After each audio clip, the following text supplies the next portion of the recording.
Well, students, in the previous class, we have discussed about the chapter mineral nutrition. There we have discussed the hydroponic technique and very importantly, we have discussed the criteria for essentiality. Let us recall the criteria for essentiality. So I told you there are three criteria. There are three criterias an element must fulfill. If the element can fulfill the three criteria, then only it is considered as essential element, otherwise it is not a essential element. So which is the first criteria? I told you the element must be absolutely necessary for the growth and development and even for the reproduction.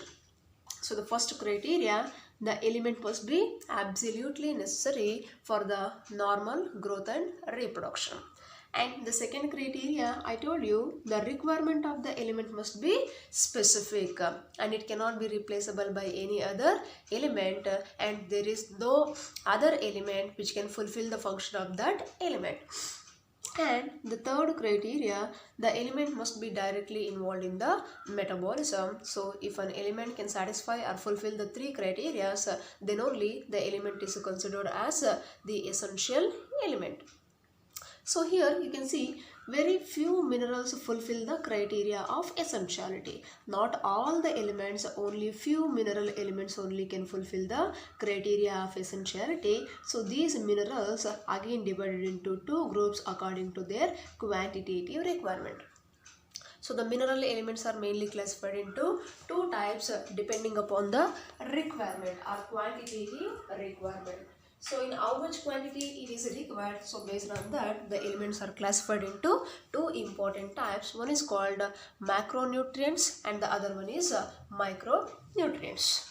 So depending upon the quantitative requirement, so in how much quantity the elements are required, based on that the elements are mainly classified into macronutrients and micronutrients. Then what are macronutrients? What are macronutrients? So macronutrients, these are generally present in plant tissues in large amounts. So the elements are what are macronutrients? Macronutrients, these are present in plant tissues in large amounts, or we can say that these are the nutrients which are required by plants in very large quantity. It is excess or more than 10 millimole per kg of dry matter. Then what is dry matter? See, we can measure two types of weight in case of plants. One is called as fresh weight and the other one is called as dry weight. So here in case of plants we can measure both fresh weight as well as dry weight. So what is fresh weight? If you take the complete entire plant with root and shoot system, so you will take a plant, wash out all the soil particles which are attached to the root. So when you take a complete plant including the root system as well as the shoot system. So when you take the plant, the soil particles may be attached to the root system. So first when you take the plant, you need to wash out all these soil particles attached to the root. Then you need to wait this plant. So ಇಲ್ಲಿ soil particles ಎಲ್ಲ wash ಮಾಡಿದಾದ್ಮೇಲೆ ನೀವೇನು ಪ್ಲಾಂಟ್ನ weigh ಮಾಡ್ತೀರಾ, that gives the fresh weight. ಅಂದರೆ ಅದರಲ್ಲಿ water content ಇರುತ್ತೆ, so ಆ ಟೈಮಲ್ಲಿ ನಾವು ಫ್ರೆಶ್ ವೆಯ್ಟ್ ಅಂತ ಹೇಳ್ತೀವಿ. Then what is the dry weight? So ಇದೇ ಪ್ಲ್ಯಾಂಟ್ನ ಆಲ್ರೆಡಿ ನೀವೇನು ಫ್ರೆಶ್ ವೆಯ್ಟ್ ಮಾಡಿರ್ತೀರಾ, ಅದೇ ಪ್ಲ್ಯಾಂಟ್ನ ಡ್ರೈ ಮಾಡಿದಾಗ ಅಲ್ಲಿರೋ ವಾಟರ್ ಕಂಟೆಂಟ್ ಎಲ್ಲ ಎವಾಪರೇಟ್ ಆದಮೇಲೆ ಮತ್ತೆ ನೀವು ಆ ಪ್ಲ್ಯಾಂಟ್ನ ಮೆಷರ್ ಮಾಡ್ತೀರಾ, that gives dry weight. So try to understand here the macronutrients. These are the mineral elements which are required by plants in large quantity, that is excess or more than 10 millimole per kg of dry matter.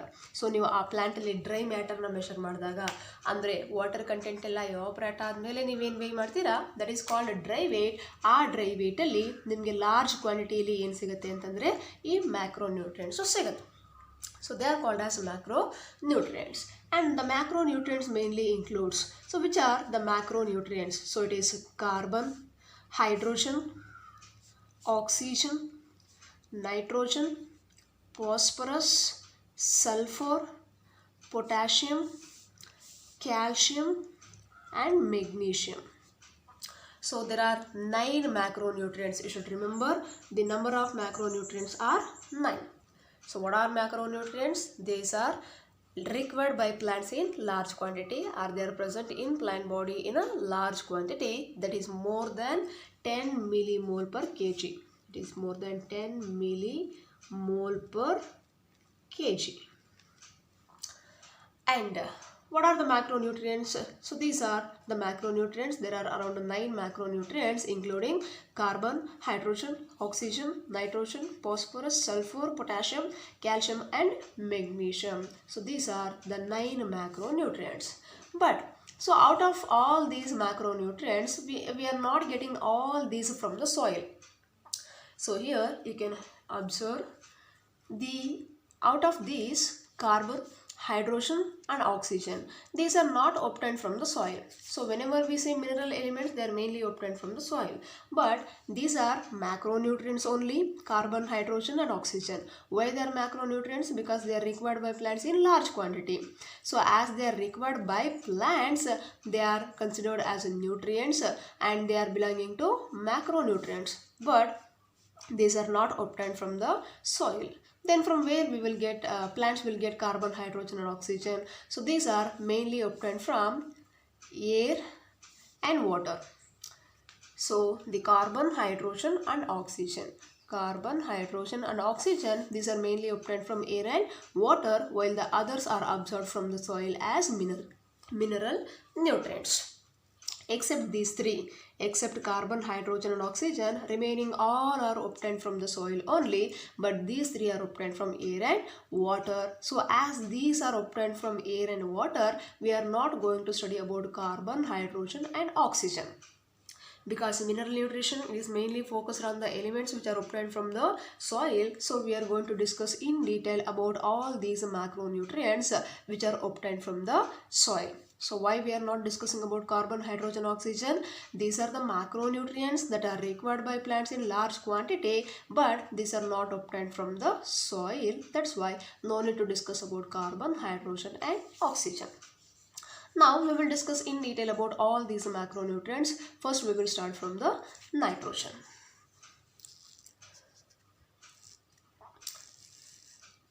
Okay, see nitrogen.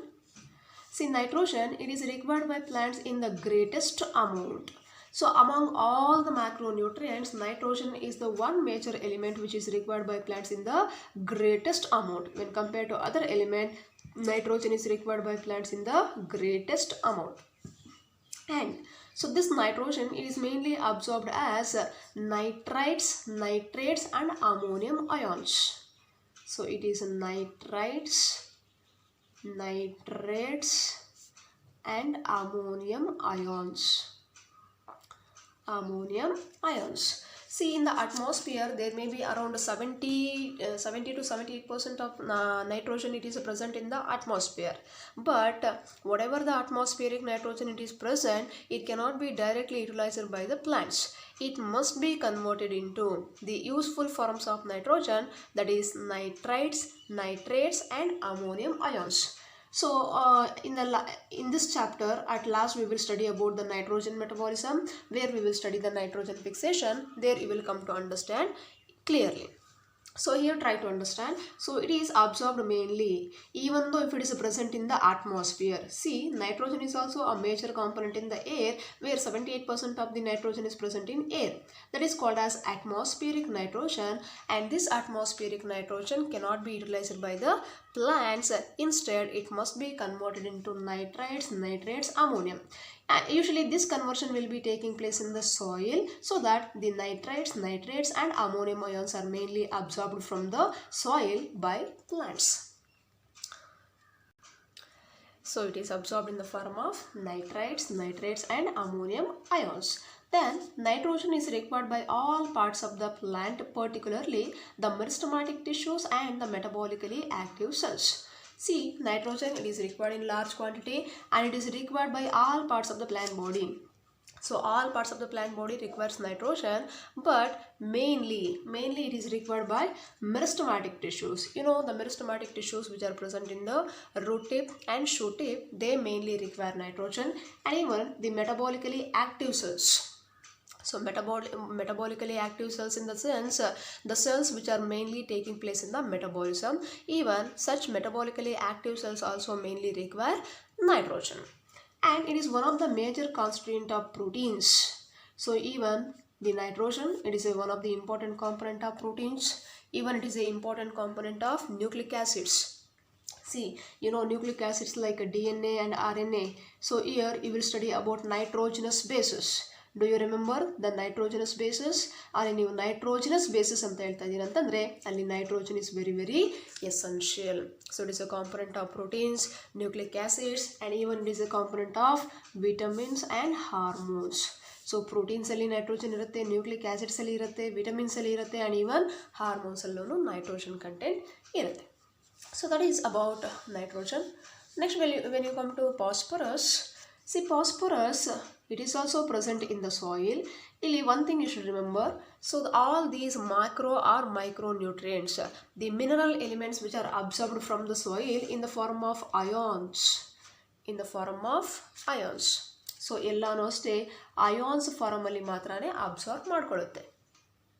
So ಯಾಕೆ ionic form ಅಂತಂದರೆ C ನಾವು ಎಲ್ಲ ಎಲಿಮೆಂಟ್ಸ್ನೂ ಅಷ್ಟೇ ನಾವೇನು mineral elements ಅಂತ ಹೇಳ್ತಾ ಇದ್ದೀವಿ. C ಇಲ್ಲಿ ಪೊಟ್ಯಾಷಿಯಮ್ ಅಯಾನ್ಸ್ ಅಂತ ಹೇಳ್ತೀವಿ, ಫಾಸ್ಫೇಟ್ ಅಯಾನ್ಸ್ ಅಂತ ಹೇಳ್ತೀವಿ, ಕ್ಯಾಲ್ಶಿಯಮ್ ಅಯಾನ್ಸ್ ಅಂತ ಹೇಳ್ತೀವಿ. So every time the mineral elements are absorbed from the soil only in the form of ions. So next, phosphorus, it is absorbed by the plants from the soil in the form of phosphate ions. So ಎಲ್ಲಾನು ಅಷ್ಟೇ ionic ಫಾರ್ಮಲ್ಲಿ absorb ಮಾಡ್ಕೊಳ್ಳುತ್ತೆ. ಇಲ್ಲಿ phosphorus, it is absorbed in the form of phosphate ions. And phosphorus is a constituent of cell membrane.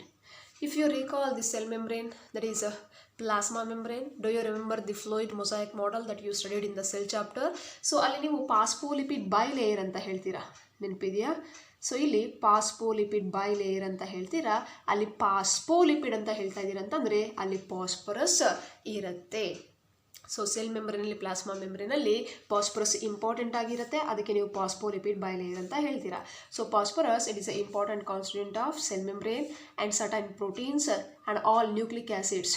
So again DNA RNAದಲ್ಲೂ ಅಷ್ಟೇ ಏನಿರುತ್ತೆ phosphorus ಇರುತ್ತೆ. So ಎಲ್ಲಿ ಅಂತಂದರೆ ಅಲ್ಲಿ ನೀವು ಇನಾರ್ಗ್ಯಾನಿಕ್ ಫಾಸ್ಫೇಟ್ ಅಂತ ಆ್ಯಡ್ ಮಾಡ್ತೀರಾ. ಸೊ ಒಂದು ನೈಟ್ರೋಜನಸ್ ಬೇಸ್, ಒಂದು ಪೆಂಟೋಸ್ ಶುಗರ್, ಒಂದು ಇನಾರ್ಗ್ಯಾನಿಕ್ ಫಾಸ್ಫೇಟ್ನ ಆ್ಯಡ್ ಮಾಡಿದಾಗ you will get DNA or RNA. So ಅಲ್ಲಿ ಇನಾರ್ಗ್ಯಾನಿಕ್ ಫಾಸ್ಫೇಟ್ ಅಂತ ನೀವು ಏನು ಯೂಸ್ ಮಾಡ್ತಾ ಇದ್ದೀರಾ ಅಲ್ಲಿ ಫಾಸ್ಫರಸ್ ಇರುತ್ತೆ. ಆ್ಯಂಡ್ ನ್ಯೂಕ್ಲಿಯೋಟೈಡ್ಸ್, ಸೊ ನ್ಯೂಕ್ಲಿಯೋಸೈಡ್ಸ್ ಅಂತ ಕೇಳಿರ್ತೀರಾ, ಆ ನ್ಯೂಕ್ಲಿಯೋಟೈಡ್ಸಲ್ಲೂ ಇರುತ್ತೆ. And it is required for all phosphorylation reactions. ನೀವು ಫೋಟೋಸಿಂಥಸಿಸ್ ಚಾಪ್ಟ್ರಲ್ಲಿ ಫೋಟೋಫಾಸ್ಫಾರಿಲೇಷನ್ ಅಂತ ಕೇಳಿರ್ತೀರಾ, ಆ ಫೋಟೋಫಾಸ್ಫಾರಿಲೇಷನ್, ಸೈಕ್ಲಿಕ್ ಫೋಟೋಫಾಸ್ಫಾರಿಲೇಷನ್, ನಾನ್ ಸೈಕ್ಲಿಕ್ ಫೋಟೋಫಾಸ್ಫಾರಿಲೇಷನ್, ಸೊ ಅದರಲ್ಲಿ ಎಲ್ಲನೂ ಏನಿರುತ್ತೆ ಫಾಸ್ಫರಸ್ ಇರುತ್ತೆ. So that is about phosphorus. It is absorbed in the form of phosphate ions and it is an important component of ಇದೆಲ್ಲ ನೀವು ನೆನ್ಪಿಟ್ಕೋಬೇಕಾಗತ್ತೆ. So ಯಾವ ಫಾರ್ಮಲ್ಲಿ ಅಬ್ಸಾರ್ಬ್ ಮಾಡ್ಕೊಳ್ಳುತ್ತೆ ಆ್ಯಂಡ್ ಪ್ಲ್ಯಾಂಟಲ್ಲಿ ಯಾವುದಕ್ಕೆ main ಆಗಿ ಇದು ಬೇಕಾಗುತ್ತೆ, ಇಲ್ಲ ಎಲ್ಲಿ ಇರುತ್ತೆ ಅನ್ನೋದನ್ನ ನೀವು ಇಂಪಾರ್ಟೆಂಟ್ ಆಗಿ ನೆನ್ಪಿಟ್ಕೋಬೇಕು. ಸೊ ಇಲ್ಲಿ ಸೆಲ್ ಮೆಂಬ್ರೇನಲ್ಲಿ certain proteins, all nucleic acids, nucleotides and required for phosphorylation reaction. Next one potassium. So ಪೊಟ್ಯಾಷಿಯಮ್ನ ನೀವು ಕೆ ಅಂತ ರೆಪ್ರೆಸೆಂಟ್ ಮಾಡ್ತೀರಾ. So it is absorbed as a potassium ions, K plus ions ಅಂತ ಹೇಳ್ತೀವಿ. So potassium it is absorbed as a potassium ions and this potassium it is required in more abundant quantities in the meristematic tissues, buds, leaves and root tips. So ಎಲ್ಲೆಲ್ಲಿ ಈ potassium ಬೇಕಾಗುತ್ತೆ ಅಂತಂದರೆ large ಕ್ವಾಂಟಿಟಿಯಲ್ಲಿ mainly ಬೇಕಾಗುವಂಥದ್ದು meristematic ಟಿಶ್ಯೂಸಲ್ಲಿ. Again meristematic tissues ಇಲ್ಲಿರುತ್ತೆ, root and shoot ಟಿಪ್ಪಲ್ಲಿ ಇರುತ್ತೆ, ಅಲ್ಲಿ ಬೇಕಾಗತ್ತೆ. ಆ್ಯಂಡ್ ಬರ್ಡ್ಸ್, ಸೊ ಬರ್ಡ್ಸಲ್ಲಿ, ಲೀವ್ಸಲ್ಲಿ ಮತ್ತು ರೂಟ್ ಟಿಪ್ಸಲ್ಲಿ. ಅಗೇನ್ ಇಲ್ಲಿ ಮೆರಿಸ್ಟಮ್ಯಾಟಿಕ್ ಟಿಶ್ಯೂ ಅಂದರೆ ರೂಟ್ ಟಿಪ್ ಅಂತ ಹೇಳ್ಬೋದು. ಸೊ ಇಲ್ಲೆಲ್ಲನೂ ಪೊಟ್ಯಾಷಿಯಮ್ ಇರುತ್ತೆ ಲಾರ್ಜ್ ಕ್ವಾಂಟಿಟಿಯಲ್ಲಿ. Then potassium it helps to maintain anion cation balance in cells and it is involved in protein synthesis. ಈ ಪೊಟ್ಯಾಷಿಯಮ್ ಪ್ರೋಟೀನ್ ಸಿಂಥಸಿಸ್ಗೆ ಹೆಲ್ಪ್ ಮಾಡುತ್ತೆ. ಅದಕ್ಕೂ ಮುಂಚೆ ಇಲ್ಲಿ ಏನು ಹೇಳ್ತೀವಿ ನಾವು ಆನಯಾನ್ ಕ್ಯಾಟಯಾನ್ ಬ್ಯಾಲೆನ್ಸ್ ಅಂತ ಹೇಳ್ತೀವಿ. ಅಂದರೆ ಈಗ ಸೆಲ್ ಒಳಗಡೆ ಮತ್ತು ಹೊರಗಡೆ ಏನು ಪಾಸಿಟಿವ್ ಆ್ಯಂಡ್ ನೆಗೆಟಿವ್ ಚಾರ್ಜಸ್ ಇದೆ ಅದನ್ನು ಬ್ಯಾಲೆನ್ಸ್ ಮಾಡೋದಕ್ಕೆ ಹೆಲ್ಪ್ ಮಾಡುತ್ತೆ potassium. So with the help of potassium it is able to maintain the anion cation balance in the cells. In case ಸೆಲ್ಸಲ್ಲಿ ನೆಗೆಟಿವ್ ಚಾರ್ಜಸ್ ಜಾಸ್ತಿ ಇದೆ, ಪಾಸಿಟಿವ್ ಚಾರ್ಜಸ್ ಕಡಿಮೆ ಇದೆ, ಆ ಟೈಮಲ್ಲಿ ಸರೌಂಡಿಂಗ್ ಮೀಡಿಯಮ್ ಇಂದ ಪಾಸಿಟಿವ್ ಚಾರ್ಜಸ್ ಇಲ್ಲಿ ಎಂಟರ್ ಆಗುತ್ತೆ, ಇಲ್ಲಿಂದ ನೆಗೆಟಿವ್ ಚಾರ್ಜಸ್ ಈ ಕಡೆ ಹೋಗುತ್ತೆ. So that is called as anion cation balance and also involved in protein synthesis. And one more function, it mainly helps in opening and closing of stomata. ನೀವು ಕೇಳಿರ್ತೀರಾ opening and closing of stomata. ಇಲ್ಲಿ anatomy ಚಾಪ್ಟ್ರಲ್ಲಿ, anatomy of flowering plants ಚಾಪ್ಟ್ರಲ್ಲಿ ಓದಿರ್ತೀರಾ. ಅಲ್ಲಿ day ಟೈಮಲ್ಲಿ stomata open ಆಗುತ್ತೆ ಅಂತ ಹೇಳ್ತೀವಿ. ನೀವು ಒಂದು ಟಿಪಿಕಲ್ ಸ್ಟೊಮ್ಯಾಟ ಡಯಾಗ್ರಾಮ್ ಬರ್ಕೊಳ್ಳೋದೇ ಆದರೆ ಇಲ್ಲಿ ದ ಸೆಂಟ್ರಲ್ ಪಾರ್ಟ್ನ ನೀವು ಸ್ಟೋಮಾ ಅಂತ ಹೇಳ್ತೀರಾ. ಇಲ್ಲಿ ಗಾಡ್ ಸೆಲ್ಸ್ ಇರುತ್ತೆ ಆ್ಯಂಡ್ ಇಲ್ಲಿ ಸಬ್ಸಿಡರಿ ಸೆಲ್ಸ್ ಇರುತ್ತೆ, ಅದೆಲ್ಲ ನೀವು ಓದಿರೋವಂಥದ್ದು. ಸೊ ಇಲ್ಲಿ ಡೇ ಟೈಮಲ್ಲಿ ದ ಸ್ಟೊಮ್ಯಾಟ ಓಪನ್ ಆಗಿರುತ್ತೆ ಆ್ಯಂಡ್ ನೈಟ್ ಟೈಮಲ್ಲಿ ಸ್ಟೊಮ್ಯಾಟ ಕ್ಲೋಸ್ ಆಗುತ್ತೆ. ಸೊ ಆ ಓಪನಿಂಗ್ ಮತ್ತು ಕ್ಲೋಸಿಂಗ್ನ ಕಂಟ್ರೋಲ್ ಮಾಡ್ತಾರದು ಯಾರು ಅಂತಂದರೆ ಇಲ್ಲಿ potassium. So this function is very very important. Potassium, the main function, helps to maintain anion cation balance. Adu bitre next it helps in opening and closing of stomata, and even it helps in activation of enzymes and in the maintenance of turgidity of the cells. So turgidity ಅಂದರೆ ಏನಪ್ಪ ಅಂತಂದರೆ, ಈಗ ಇದನ್ನೇ ನೀವು example ತೊಗೊಳ್ತೀರ ಅಂತಂದರೆ, ಈಗ god cells ಎಲ್ಲ swell ಆಗಿದೆ, ಇಲ್ಲ ನಾರ್ಮಲ್ ಆಗಿ ಸ್ವೆಲ್ ಆಗಿದೆ ಅಂತ ಕಾಣಿಸಿದ್ರೆ ಅದನ್ನ ನಾವು ಟರ್ಜಿಡ್ ಕಂಡೀಷನ್ ಅಂತ ಹೇಳ್ತೀವಿ. ಇದೇ ಈ ಸೆಲ್ಸು ಸ್ವಲ್ಪ ಶ್ರಿಂಕ್ ಆಯಿತು ಅಂತಂದರೆ ಅದನ್ನ ನಾವು ಫ್ಲಾಸಿಡ್ ಕಂಡೀಷನ್ ಅಂತ ಹೇಳ್ತೀವಿ. ಸೊ ಯಾವಾಗಲೂ ಸೆಲ್ಸು ಟರ್ಜಿಡ್ ಆಗಿ ಇರೋದನ್ನು ಮೇಂಟೈನ್ ಮಾಡೋದು potassium. So I will repeat, potassium, it is absorbed in the form of potassium ions, that is K plus ions, and it is mainly required in large quantity in meristematic tissues, buds, leaves and root tips.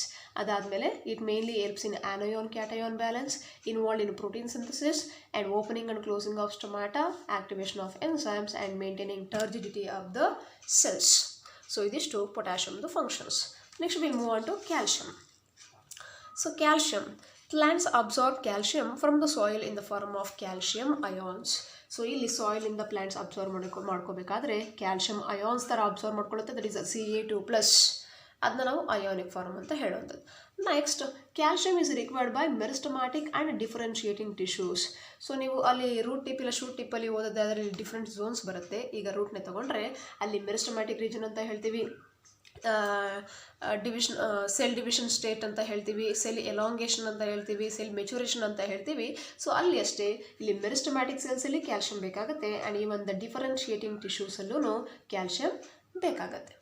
And during cell division it is used in the synthesis of cell wall.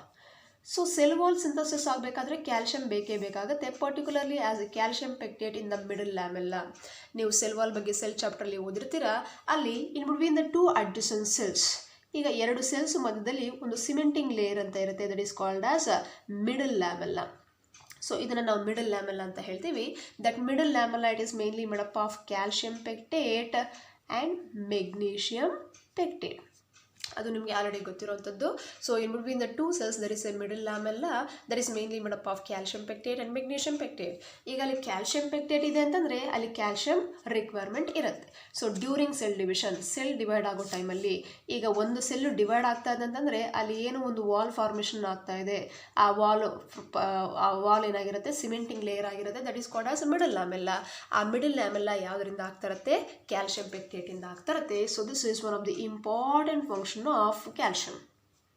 So it is mainly involved in the synthesis of cell wall, particularly as calcium pectate in the middle lamella. And also next functions that you study ಮಾಡಿದ್ರೆ it is also needed during the formation of mitotic spindle. So ನೀವು spindle fibre formation ಅಂತ ಓದಿರ್ತೀರಾ. So cell divide ಆಗೋ ಟೈಮಲ್ಲಿ ಅಲ್ಲಿ ಏನು ನೀವು ಈ ಥರ ಸ್ಪಿಂಡಲ್ ಫೈಬರ್ಸ್ ಅಂತ ತೋರಿಸ್ತೀರಾ, ಆ ಸ್ಪಿಂಡಲ್ ಫೈಬರ್ಸ್ ಫಾರ್ಮೇಷನ್ ಆಗಬೇಕಾದ್ರೂ they need the requirement of calcium ions. So calcium ions are very very essential for the formation of mitotic spindle and it accumulates in older leaves. Especially ಈ calcium ಏನಾಗುತ್ತೆ ಅಂತಂದರೆ ಈ older ಲೀವ್ಸಲ್ಲಿ accumulate ಆಗುತ್ತೆ. ಈಗ ನೀವು ಪ್ಲಾಂಟಲ್ಲಿ ಇದನ್ನು ನಾವು ಯಂಗರ್ ಲೀವ್ಸ್ ಅಂತ ಹೇಳ್ತೀವಿ, ಇದನ್ನು ಓಲ್ಡರ್ ಲೀವ್ಸ್ ಅಂತ ಹೇಳ್ತೀವಿ. So calcium mainly accumulates in the older leaves. And next one, it is involved in the normal functioning of the cell membrane. So ಆ ಸೆಲ್ ಮೆಂಬ್ರೇನ್, ಆ ಪ್ಲಾಸ್ಮಾ ಮೆಂಬ್ರೇನ್ ಅಂತ ನೀವು ಏನು ಹೇಳ್ತೀರಾ, ಅದು ನಾರ್ಮಲ್ ಫಂಕ್ಷನಿಂಗು ಹೆಲ್ಪ್ ಮಾಡುತ್ತೆ calcium. So it is two functions of the calcium. Main function, it helps in mitotic spindle formation and cell wall formation, particularly as calcium pectate of middle lamella. So next we'll move on to the magnesium. So magnesium, it is absorbed by the plants in the form of divalent magnesium ions. So it is absorbed in the form of Mg2+ ions and it activates the enzymes of respiration, photosynthesis, so ಇಲ್ಲಿ ನೀವೇನು magnesium ಅಂತ ಹೇಳ್ತಾ ಇದ್ದೀರಾ, ಈ magnesium it mainly activates many enzymes which are mainly involve in respiration and photosynthesis. So ನೀವು plant ಫಿಸಿಯಾಲಜಿಯಲ್ಲಿ ಏನು photosynthesis ಅಂತ ಓದಿದ್ದೀರಾ, respiration ಅಂತ ಓದಿದ್ದೀರಾ, ಅಲ್ಲಿ ಬರುವಂಥ ಮೆಜಾರಿಟಿ ಎನ್ಸೈಮ್ಸ್ನ ಆಕ್ಟಿವೇಟ್ ಮಾಡೋಕ್ಕೆ ಮೆಗ್ನೀಷಿಯಮ್ ಹೆಲ್ಪ್ ಮಾಡುತ್ತೆ. And it is involved in the synthesis of DNA and RNA. So magnesium, it plays a very important role in the synthesis of the nucleic acids such as the DNA and RNA. And magnesium is a constituent of ring structure of the chlorophyll. ನಾನು last ಕ್ಲಾಸಲ್ಲಿ ಹೇಳಿದೆ, magnesium it is very important for the ring structure of chlorophyll molecule. ಇಲ್ಲಿ actually chlorophyll ಸ್ಟ್ರಕ್ಚರ್ನ ನೀವು study ಮಾಡಿದ್ರೆ magnesium central ಇರುತ್ತೆ, ಇಲ್ಲಿ iron ಇರುತ್ತೆ. ಸೊ ಇಲ್ಲಿ magnesium it is a important constituent of ring structure of chlorophyll. ಆ ಕ್ಲೋರೋಫಿಲ್ಲಲ್ಲಿ ಮೇನ್ ಆಗಿ ಮೆಗ್ನೀಷಿಯಮ್ ಇರುತ್ತೆ. And next one, it helps to maintain the ribosome structure. So this is also very important. ನೀವು already ribosomes ಬಗ್ಗೆ cell ಚಾಪ್ಟರ್ಲಿ study ಮಾಡಿದ್ದೀರಾ. Let us recall. ಈಗ ನೋಡಿ, ಅಲ್ಲಿ ಈಗ ನಾವು ಫಾರ್ ಎಕ್ಸಾಂಪಲ್ 70S ರೈಬೋಸೋಮ್ಸ್ ಅಂತ ತಗೊಂಡ್ರೆ it is made up of 2 sub units, A smaller sub unit and A larger sub unit. Larger sub unit 50S ಇರುತ್ತೆ, ಸ್ಮಾಲರ್ ಸಬ್ ಯೂನಿಟ್ 30S ಇರುತ್ತೆ. ಬಟ್ ಯೂಶಲಿ ಈ ಸಬ್ ಯೂನಿಟ್ಸ್ ಏನಾಗಿರುತ್ತೆ, ಸೆಪ್ರೇಟ್ ಆಗಿರುತ್ತೆ ಸೈಟೋಪ್ಲಾಸಮಲ್ಲಿ. At the time of protein synthesis ಇದೆರಡು ಬಂದು ಎಲ್ಲಿಗೆ bind ಆಗುತ್ತೆ, mRNAಗೆ ಬೈಂಡ್ ಆಗುತ್ತೆ. Is it right? So usually the ribosomal subunits are freely present in the cytoplasm. Only at the time of protein synthesis they will bind to mRNA. So ಈ mRNA ಗೆ ಬಂದು bind ಆಗುತ್ತೆ at the time of protein synthesis. But ಈ ಎರಡೂ subunits ಬಂದು ಈ mRNA ಗೆ bind ಆಗಬೇಕಾದ್ರೆ magnesium play a very important role. Only with the help of magnesium. ಅಲ್ಲಿ magnesium ಇದ್ರೆ ಮಾತ್ರನೇ ಈ ಎರಡೂ subunits ಬಂದು RNA ಗೆ mRNA ಗೆ ಅಟ್ಯಾಚ್ ಆಗುವಂಥದ್ದು. So that is very important. Magnesium, it activates many enzymes of respiration, photosynthesis, and involved in the synthesis of DNA and RNA. Very importantly, it is a component of ring structure of chlorophyll. So this is very important. Adadmele, it helps to maintain the ribosome structure. ಈಗ ಒಂದು complete ribosome ಅಂತಂದ್ರೆ ಎರಡೂ ribosomal ಸಬ್ units attach ಆಗಿದ್ರೆ ಮಾತ್ರನೇ. ಇಲ್ಲಿ attach ಆಗಬೇಕಾದ್ರೆ ಏನು ಬೇಕು, ಮೆಗ್ನೀಷಿಯಂ ಬೇಕು. So it helps to maintain the ribosome structure. So next one, sulphur. So sulfur, ಇಲ್ಲಿ ನೋಡಿ, plants obtain sulfur in the form of sulfate ions. So they will obtain sulfur in the form of sulfate ions, and sulfur is present in 2 amino acids, or we can say that sulfur it is a component of 2 important amino acids, namely cysteine and methionine. So this function is very important. So ನೀವು ಸಲ್ಫರ್ದು functions ಹೇಳ್ಬೇಕಾದ್ರೆ ಈ ಫಂಕ್ಷನ್ನ ನೀವು ಹೇಳಲೇಬೇಕಾಗತ್ತೆ. It is a important component of 2 amino acids, namely cysteine and methionine. So there are different types of 20 essential amino acids ಇದೆ. ಅಲ್ಲಿ ಎರಡನ್ನ ನಾನು ಹೇಳ್ತಾ ಇದ್ದೀನಿ. One is cysteine and methionine. So ಈ ಎರಡು ಅಮೈನೋ ಆಸಿಡ್ಸಲ್ಲಿ ಏನಿರುತ್ತೆ, ಸಲ್ಫರ್ ಕಂಟೆಂಟ್ ಇರುತ್ತೆ. And it is a main constituent of several coenzymes. ನೀವು ಕೋಎನ್ಸೈಮ್ಸ್ ಬಗ್ಗೆ ಓದಿದ್ದೀರಾ. Vitamins, actually sulfur is a component of 2 important vitamins. One is called thiamine, other one is biotin. Thiamine is called as vitamin B1 and biotin is called as vitamin B7. So sulfur ನೆನ್ಪಿಟ್ಕೊಳ್ಳಿ, sulfur it is a component of 2 amino acids. ಆ 2 amino acids ಯಾವುದು, cysteine and methionine. Even it is a component of 2 important vitamins. ಆ vitamins ಯಾವುದು, thiamine and biotin. Thiamine is called vitamin B1 and biotin is called vitamin B7. and coenzyme A, ನೀವು coenzyme A ಅಂತ ಕೇಳಿರ್ತೀರಾ. Like citric acid cycle, Krebs cycle ಎಲ್ಲ ಓದಬೇಕಾದ್ರೆ ನಿಮಗೆ coenzyme A ಅಂತ ಕೇಳಿರ್ತೀರಾ. And even ferredoxin. ಸೊ ಈ ferredoxin ನೀವು ಸೈಕ್ಲಿಕ್ ಫೋಟೋಫಾಸ್ಫಾರಿಲೇಷನ್ಗಳಲ್ಲಿ ಓದಿರ್ತೀರಾ, ferredoxin. So sulphur it is a important component of 2 amino acid, cysteine, methionine, a component of coenzymes, vitamins like thiamine, biotin and coenzyme A and ferredoxin. So ಇದಿಷ್ಟು functions of the sulfur. Next one, so ಇಷ್ಟೇ ನಾವು macronutrients ಅಷ್ಟೇ ಇರುವಂಥದ್ದು. ನಾವು carbon, hydrogen, oxygen ಬಗ್ಗೆ study ಮಾಡ್ತಾ ಇಲ್ಲ, ಯಾಕಂದರೆ ಅದು ನಮಗೆ ಸಾಯಿಲಿಂದ ಸಿಗ್ತಾ ಇಲ್ಲ, ಅದು ಏರಿಂದ, ಅಟ್ಮಾಸ್ಫಿಯರಿಂದ ಸಿಗೋದ್ರಿಂದ. No need to study about carbon, hydrogen and oxygen. ನಾವು we are moving on to micronutrients. So what are micronutrients? Micronutrients are also called as a trace elements. ನೆನ್ಪಿಟ್ಕೊಳ್ಳಿ, micronutrients are also called as a trace elements. Then what are micronutrients? These are needed in very small amounts. These are the elements which are needed by plants in very small amounts. ಎಷ್ಟು small amounts ಅಂತಂದರೆ it is less than 10 millimole per kg of dry matter. If it is more than 10 millimole per kg, it is called as a macro element. If it is required by plants in very small quantity, that is less than 10 millimole per kg, they are called as micro elements. And ತುಂಬ trace ಅಮೌಂಟ್ಸಲ್ಲಿ ಬೇಕಾಗಿರೋದ್ರಿಂದ ಇದನ್ನ ನಾವು trace elements ಅಂತಲೂ ಕರಿಬೋದು.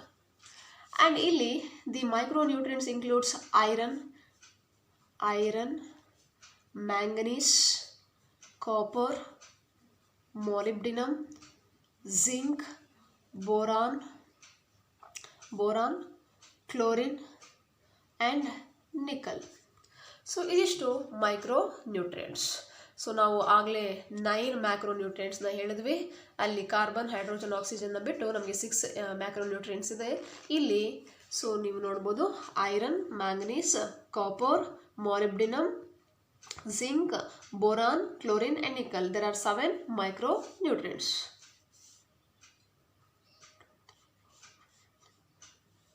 Okay.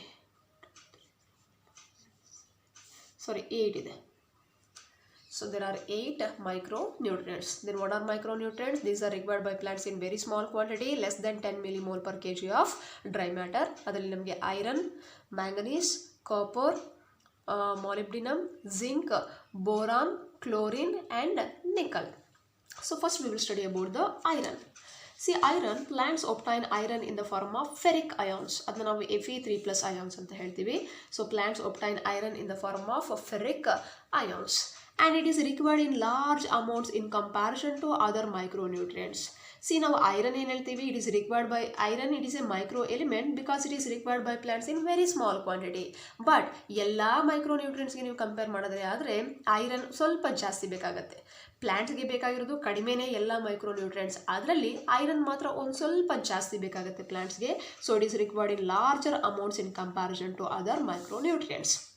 And this iron, it is an important constituent of proteins which are involved in the transfer of electrons like a ferredoxin, cytochrome. So ಆ phosphorylation reactions ಅಲ್ಲಿ ನೀವು ferredoxin ಅಂತ ಕೇಳಿರ್ತೀರಾ, cytochrome A, cytochrome B, cytochrome C ಅಂತೆಲ್ಲ ಕೇಳಿರ್ತೀರಾ. So ಅಲ್ಲಿ ಎಲ್ಲಾನು ಏನು ಮಾಡುತ್ತೆ, they helps in electron transfer, ಎಲೆಕ್ಟ್ರಾನ್ನ ಟ್ರಾನ್ಸ್ಫರ್ ಮಾಡೋದಕ್ಕೆ ಹೆಲ್ಪ್ ಮಾಡುತ್ತೆ. So this iron, it is a component of some proteins which are involved in the transfer of electrons such as ferredoxin and cytochrome.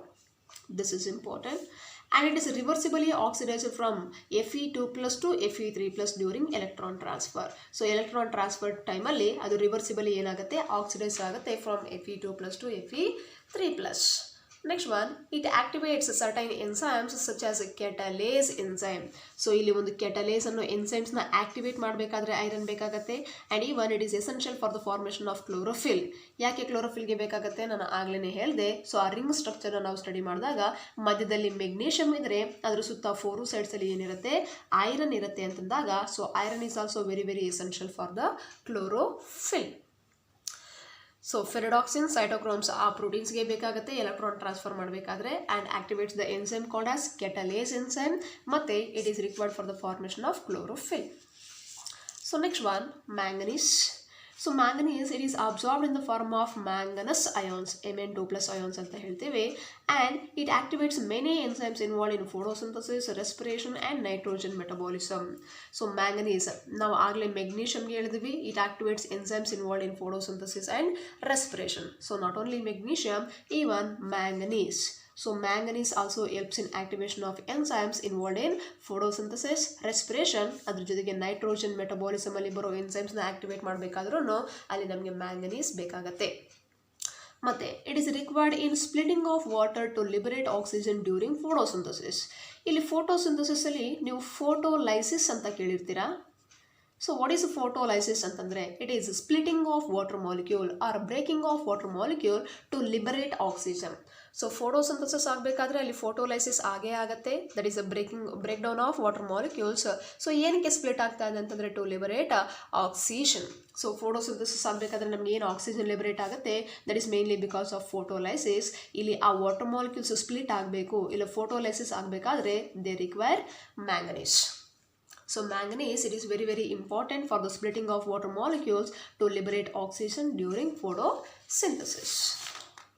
So next one is zinc. See, this zinc plants obtain zinc in the form of Zn2+ ions. It is obtained in the form of Zn2 plus ions. And functions ಗೆ ಬಂದರೆ it activates a carboxylase enzyme. Carboxylase ಅನ್ನೋ ಒಂದು ಎಂಜೈಮ್ನ activate ಮಾಡೋಕ್ಕೆ help ಮಾಡುತ್ತೆ and it is needed in the synthesis of auxin. Auxin it is a growth promoting hormone.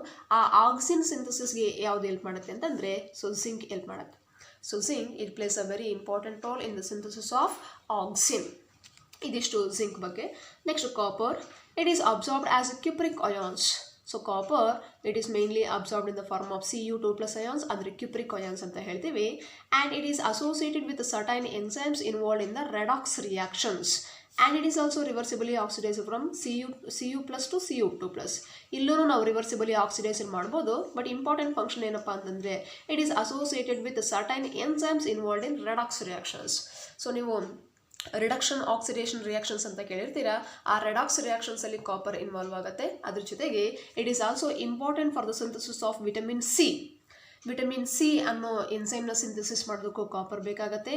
And even it is a component of a important protein called as plastocyanin. Plastocyanin ಅನ್ನೋ ಪ್ರೋಟೀನಲ್ಲೂ copper content ಇರುತ್ತೆ.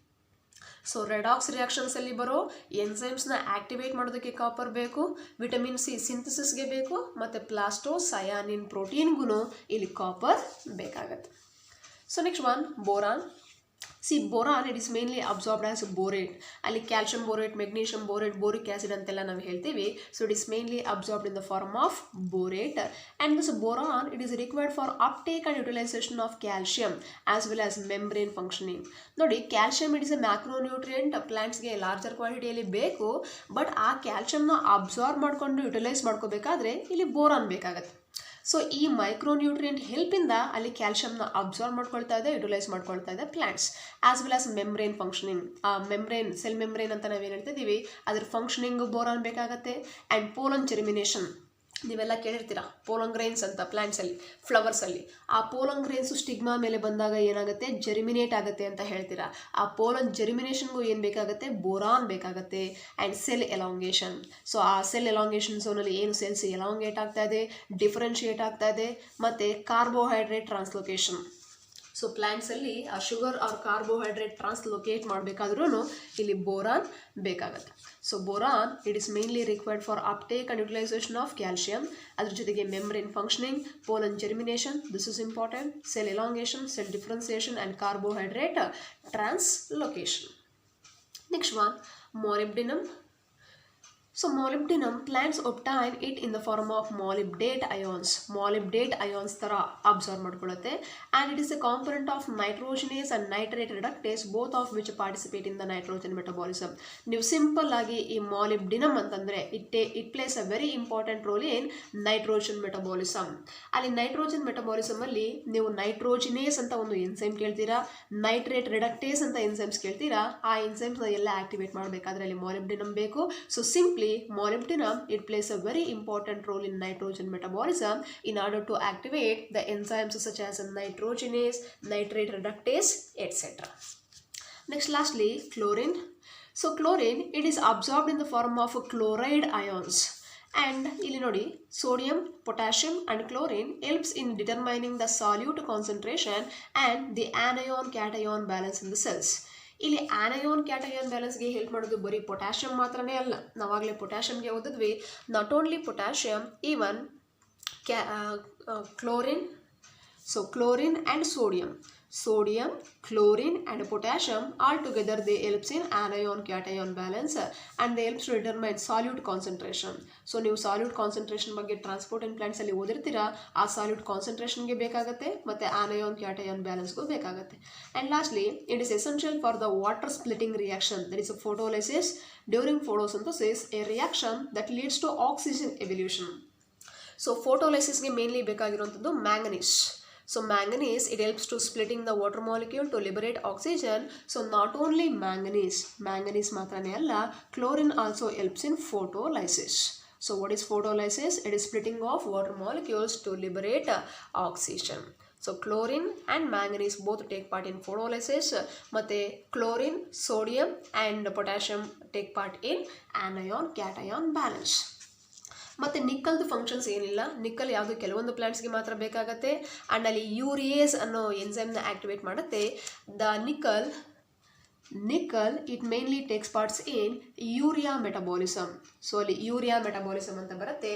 ಆ urea metabolism ಅಲ್ಲಿ ಯೂರಿಯೇಸ್ ಅನ್ನೋ ಎನ್ಸೈಮ್ನ activate ಮಾಡುತ್ತೆ. So ಯೂರಿಯೇಸ್ ಅನ್ನೋ ಎನ್ಸೈಮ್ನ ಆಕ್ಟಿವೇಟ್ ಮಾಡುತ್ತೆ nickel. And there are some beneficial elements such as sodium, silicon, cobalt and selenium. They are required by higher plants. So ಈ ಎಲಿಮೆಂಟ್ಸು ಎಲ್ಲ ಪ್ಲಾಂಟ್ಸ್ಗೂ ಬೇಕಾಗಲ್ಲ. ಒಂದು 17 ಎಲಿಮೆಂಟ್ಸು ಎಲ್ಲ ಪ್ಲಾಂಟ್ಸ್ಗೆ ಬೇಕು ಅಂತಂದರೆ ಇನ್ನು ರಿಮೈನಿಂಗ್ 2-3 ಎಲಿಮೆಂಟ್ಸ್ ಯಾವುದು ಕೆಲವೊಂದು ಪ್ಲಾಂಟ್ಸ್ಗೆ ಮಾತ್ರ ಬೇಕಾಗತ್ತೆ. ಅಷ್ಟೊಂದು ಫಂಕ್ಷನ್ನು ಏನಿಲ್ಲ. ಕೆಲವೊಂದು ಪ್ಲಾಂಟ್ಸ್ಗೆ ಮಾತ್ರ ಅದರ ರಿಕ್ವೈರ್ಮೆಂಟ್ ಇರುತ್ತೆ. ಯಾವುದೋ ಒಂದೊಂದು ಪರ್ಪಸ್ಗಾಗಿರೋದ್ರಿಂದ ಅದನ್ನು ನಾವು ಸ್ಟಡಿ ಮಾಡ್ತಾ ಇಲ್ಲ. ಸೊ ಇದಿಷ್ಟು about the functions of different macro elements and micro elements. So in the next class we are going to discuss the deficiency symptoms of essential elements. ಈ ಎಸೆನ್ಷಿಯಲ್ ಎಲಿಮೆಂಟ್ಸು ಕಡಿಮೆ ಆದರೆ ಪ್ಲಾಂಟ್ ಬಾಡಿಯಲ್ಲಿ ಎಂಥ symptoms ಬರುತ್ತೆ ಅದನ್ನ ನಾವು study ಮಾಡ್ತೀವಿ next ಕ್ಲಾಸಲ್ಲಿ. So all the functions of the elements are very very important. You can make a point about the important function of the elements.